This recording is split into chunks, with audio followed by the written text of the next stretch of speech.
Hello student, welcome to YouTube study. आज हम बात करने वाले हैं अध्याय 1 का संबंध एवं फलन का। कल के वीडियोस में हमने बात करा था प्रश्नावली 1.4 के बारे में। अगर वो वीडियोस आपने नहीं देखी तो उसका लिंक हमारे डिस्क्रिप्शन में पड़ा हुआ है, उस वीडियो को जरूर देखें तथा चैनल को सब्सक्राइब करना ना भूलें। तो चलिए, प्रश्न 5वें में बोल रहा है कि मान लीजिए कि समुच्चय 1 2 3 4 5 में एक द्विआधारी संक्रिया star dash A star dash B equal to क्या दिया है, ए तथा बी का HCF द्वारा परिभाषित है। क्या संक्रिया स्टार उपर्युक्त प्रश्न 4 में परिभाषित संक्रिया स्टार के समान है?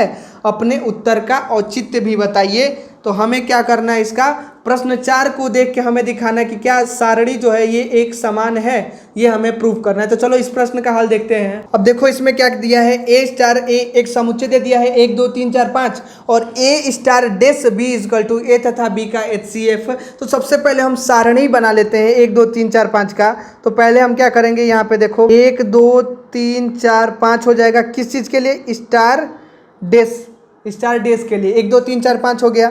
इधर कितना हो गया, 1 2 3 4 और 5। ठीक है, अब हमें क्या करना है, देखो यहाँ पे अब हमें HCF निकालना है। इसका HCF की सारणी बनानी है। अब बताओ एक और एक की HCF कितना होगा, ए तथा बी क्या है, ए और बी लेंगे। 1 1 का HCF कितना होगा, 1 होगा। 1 2 का HCF 1 होगा। 1 3 का HCF कितना होगा, 1 1 4 का HCF 1 1 5 का HCF 1 2 1 का HCF 1 2 2 का HCF 2 2 3 का HCF कितना हो जाएगा 1 हो जाएगा। 2 4 का 2 हो जाएगा। 2 5 का 1 हो जाएगा। 3 1 का 1 3 2 का 1 3 3 का 3 हो जाएगा। 3 4 का HCF 1 3 5 का HCF 1 4 1 का HCF कितना हो जाएगा, 1 4 2 का 2 हो जाएगा HCF। 4 3 का 1 4 4 का 4 4 5 का 1। ऐसे ही 5 1 का 1 5 2 का 1 5 3 का 1 5 4 का 1 5 5 का 5 HCF हो जाएगा। ऐसे हम HCF निकाल लिए। तो अब क्या बोल रहा है कि क्या प्रश्न 4 का सारणी स्टार मतलब प्रश्न 4 का स्टार और प्रश्न 5 का स्टार डैश दोनों एक समान है। तो आप देखो यहाँ पे प्रश्न 4 का सारणी देख लो। प्रश्न 4 की सारणी में क्या दिया है, 1 1 1 1 2 1 2 1 1 1 3 1 1 1 2 1 4 1 1 1 1 5। अब ये मिलाओ, आप एक बार ये वाला मिला लो। ये दोनों क्या है, आपस में इक्वल है।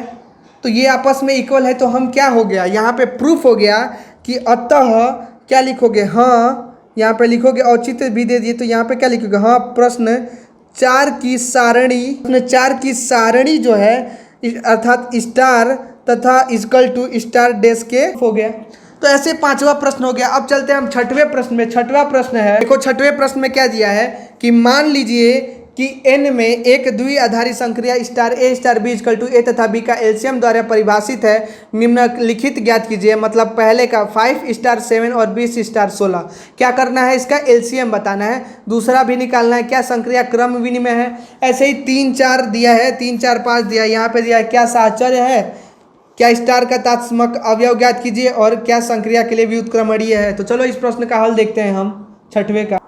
देखो पहला क्या दिया है, ए स्टार बी तथा ए तथा बी का LCM है किसके लिए, प्राकृत संख्या के लिए, n के लिए, नेचुरल नंबर के लिए। तो 5 स्टार 7 और 20 स्टार 16। तो इसका क्या होगा, 5 तथा 7 का LCM हो जाएगा तथा 20 और स्टार 16 का क्या दिया, स्टार की जगह क्या है LCM है।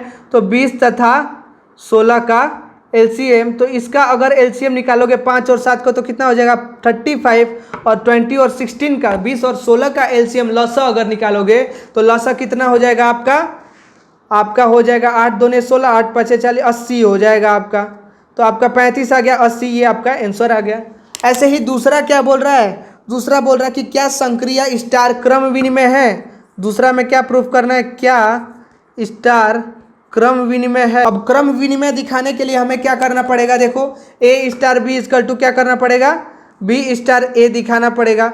अब ए स्टार बी का मतलब क्या, अगर हम मान लो कि यही ले लेते हैं 5 स्टार 7 ले लेते हैं एग्जाम्पल के तौर पे, ए इक्वल टू 5 और B equal to 7 natural number लेना है। तो 5 स्टार 7 इक्वल टू 7 स्टार 5। तो 5 और 7 का LCM, ठीक है 5 और 7 का LCM और 7 तथा 5 का LCM। अब 5 और 7 का LCM निकालो कितना आएगा 35 और 7 और 5 का LCM निकालो 35। तो ये दोनों आपस में इक्वल है। तो क्या कहेंगे, हाँ स्टार क्रम विनिमय अब तीसरा क्या बोल रहा है, तीसरे में बोल रहा है कि क्या यह साहचर्य है, क्या स्टार साहचर्य है, ये बोल रहा है निकालने को। अब साहचर्य निकालने के लिए आपको पता है क्या करना पड़ता है, A star B star C equal to A star B star C, यही तो दिखाना होता है।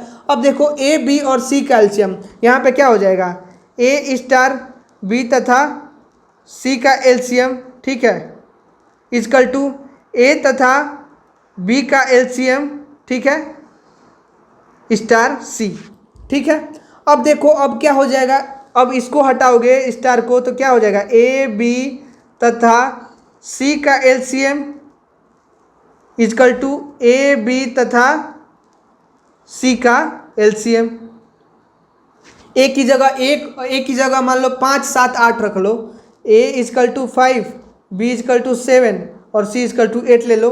5 7 8 का एलसीएम निकालो, 5 7 और 8 का एलसीएम, और इधर कितना हो जाएगा 5 7 और एंड 8 का एलसीएम निकालो, ठीक है, 8 का एलसीएम निकालो तो कितना आ जाएगा, 8 5 40 7 280, 280 हो जाएगा। इसका भी कितना आ जाएगा 280, आपस में इक्वल है तो अतः यह क्या हो जाएगा, साहचर्य होगा।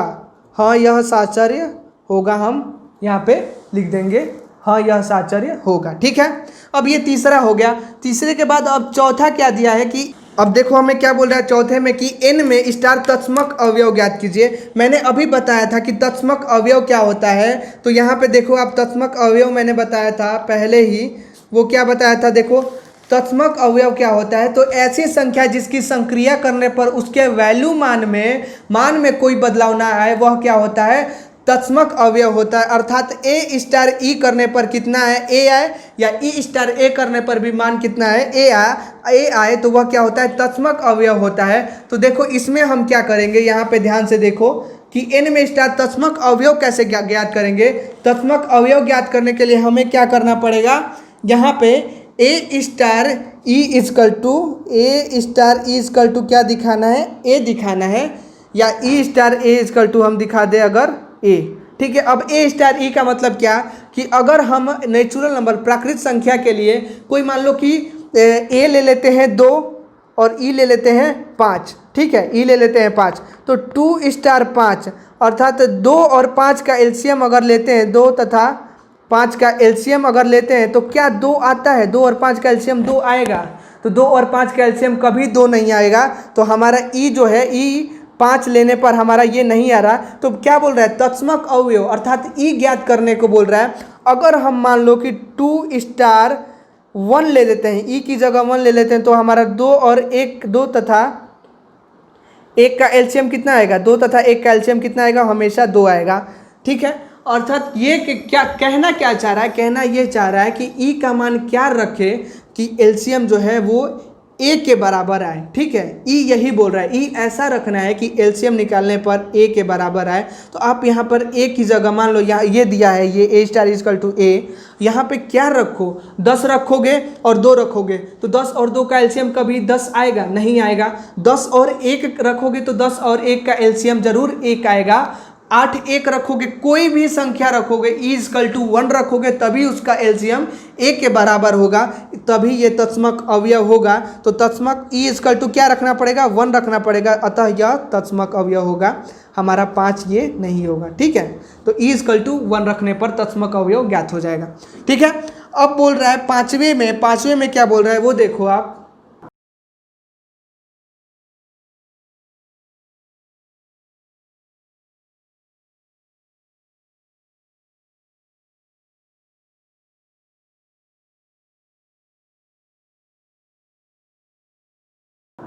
अब देखो इसमें क्या पूछ रहा है, n के कौन से अवयव स्टार के संक्रिया के लिए व्युत्क्रमणीय है, अर्थात ए star B equal to A तथा क्या करना है, बी का एलसीएम, ठीक है, ए तथा बी का एलसीएम। अब यहाँ किसके लिए यह व्युत्क्रमणीय होगा, आप देखो अगर 1 स्टार 1 करोगे तो एलसीएम 1, ठीक है, या फिर 1 स्टार, अगर इसको चेंज कर दो 1 स्टार 1 के लिए ये क्या होगा, 1 होगा, अर्थात fx1 इजकल टू fx2 व्युत्क्रमणीय के लिए हमें पता है, तो हमारा fx1 इजकल टू fx2 हो गया।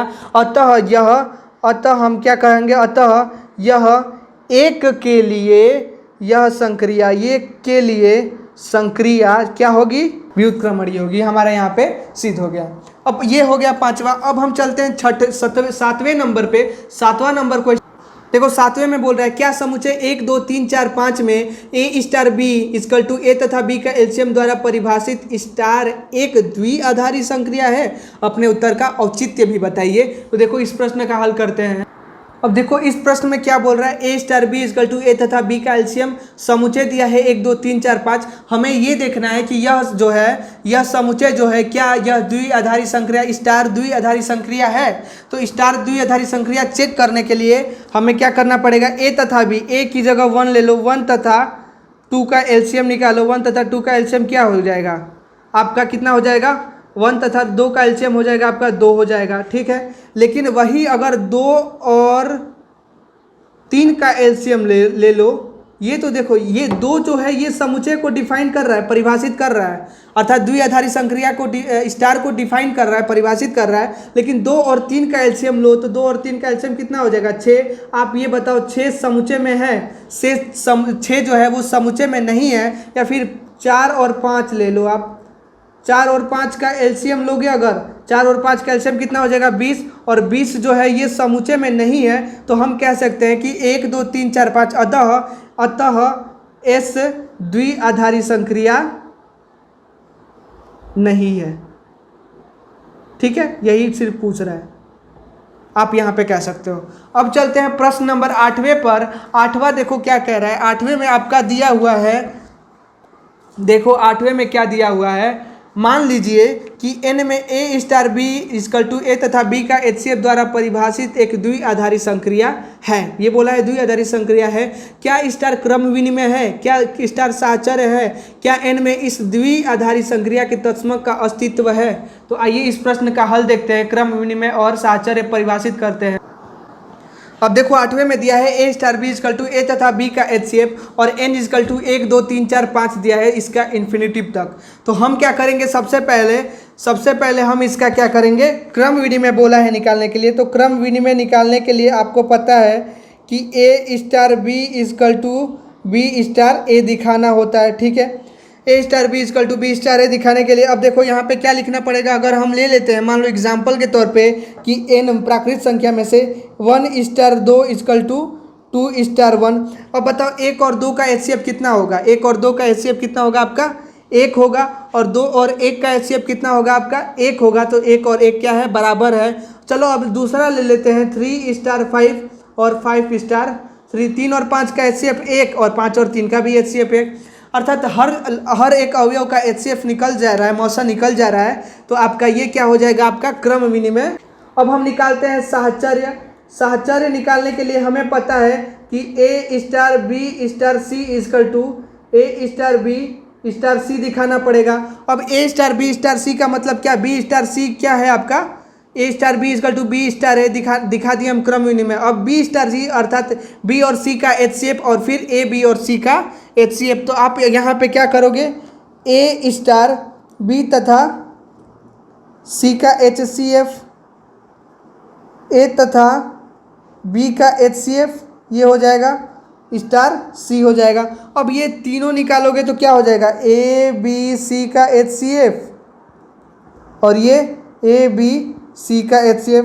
तो ये आपस में क्या है, इक्वल है। आप कुछ भी ले लो, आप ले लो 2 स्टार 5 ले लो और फिर स्टार 4 ले लो, और फिर इसका ले लो 2 स्टार 5 स्टार 4 ले लो। 2 और 5 का एचसीएफ कितना होगा, 1 होगा, और 1 और 4 का एचसीएफ फिर निकालेंगे। इसका 5 और 4 का एचसीएफ 1 होगा। 2 स्टार 1 का एचसीएफ निकालो, ठीक है। इसका 1 दोनों आपस में इक्वल है, अतः यह क्या है, साहचर्य क्या हो जाएगा, अतः यह साहचर्य होगा, ठीक है। अब बोल रहा है तत्समक अवयव निकालने के लिए। तो चलो यहाँ पे तत्समक अवयव हम निकालते हैं कि तत्समक अवयव स्टार के लिए तत्समक अवयव अस्तित्व में है या नहीं है। तो आपको तत्समक अवयव निकालने के लिए आपको पता है ए स्टार इक्वल टू क्या करना पड़ता है, ए माना कोई तत्समक ई है, ई मान लेते हैं, माना कोई तत्समक। अब देखो 3 स्टार 2 नेचुरल नंबर से लेंगे, N equal to 1 2 3 4 5, A equal to 3 और ई इक्वल टू 2 लेते हैं। 3 स्टार 2, 3 और 2 का एचसीएफ क्या 3 आएगा, 3 और 2 का HCF 3 आएगा, नहीं आएगा। 3 और 3 2 का HCF कितना होगा, 1 होता है। तो अतः यह तत्समक अवयव को जो है, तत्समक अवयव का क्या बोल रहा है, ये अस्तित्व में नहीं है। इस द्विआधारी संक्रिया के तत्समक का अस्तित्व नहीं है। यहाँ पे लिखो कि तत्समक का अस्तित्व नहीं है। ठीक है, ऐसे हमारा 8वां हो गया प्रश्न। अब चलते हैं 9वें प्रश्न में।